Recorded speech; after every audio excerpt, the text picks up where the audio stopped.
Hi! Hello mga kalasa! Welcome sa Lasang Pilipina. Ngayong araw mga kalasa ay magluluto tayo ng masarap na masustansya pang merienda, kamuti butchi. I-steam muna natin yung 500 grams na kamote na binalatan ko na at saka hiniwa.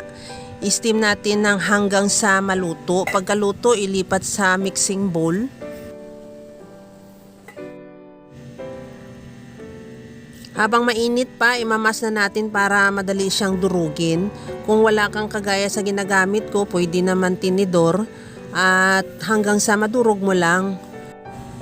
Habang ginagawa ko yan mga kalasa, kung bago ka pa lang sa aking channel, welcome! At huwag kalimutan mag-subscribe at i-click ang bell button para sa mga notification. At kung dati ka pa, welcome back at i-follow mo na rin ako sa aking Facebook page, Lasang Pilipina.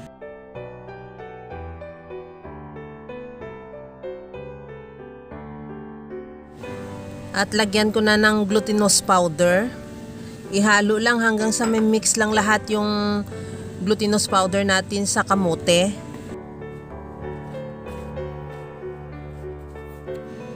Meron ako ditong 1/4 cup na asukal. Tunawin ko kaya sa warm water para mabilis siya matunaw.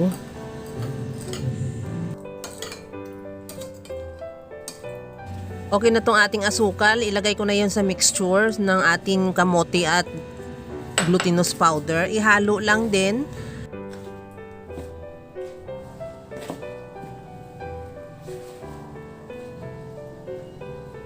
Pagka ganito na yung texture niya, medyo matigas na siya, haluin, gamitan na natin ng kamay para talagang mabuo natin siya na magiging dough. Pagka medyo kulang siya o dry pa siya, hindi pa siya talaga na magawa ng dough, maglagay tayo ng tubig.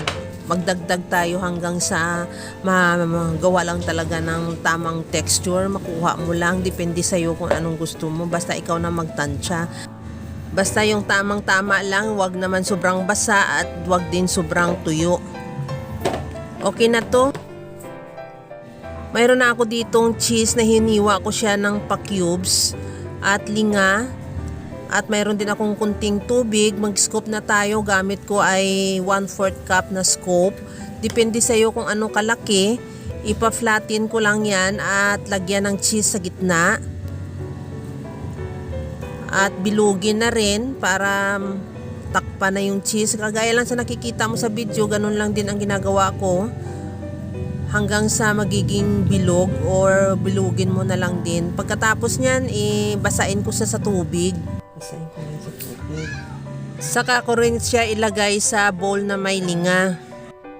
Ilagay sa sesame. I-press mo lang ng bahagya para madikit talaga yung linga. Hindi siya magtanggal pagka pinirito na natin. Maglagay na ako ng mantika sa saucepan at saka painitin at saka natin siya iprito. Pagka nalagay na natin yan sa mantika, medyo pahinaan na natin yung apoy para hindi siya mabigla at hindi agad masunog yung linga. Ilagay na lang natin sa low medium or kung kaya mo pa sa pahinaan para talagang ma-sure mo talaga na dandahan lang ang pagkaluto na talagang maluto din yung ating butchi. Okay na itong pagka-brown ng ating butchi, pwede na yan. Tanggalin na lang natin at saka ilagay muna sa strainer para makatulo yung excess na mantika at ready to serve na yung ating masarap na butchi kamote. Mga kalasa, kung nagustuhan mo yung ating video, please like na lang at pakishare na rin sa inyong mga friends. At kung bago ka pa lang sa aking channel, subscribe na at i-click mo na rin ang bell button para sa mga notification. Ito na mga kalasa, napakasarap niya at napakadali niya lang lutuin. Alam ko kayang-kaya mo rin tong gawin. Kagaya lang lagi sa sinasabi ko na wala namang hindi marunong magluto basta sa simpleng paraan lang.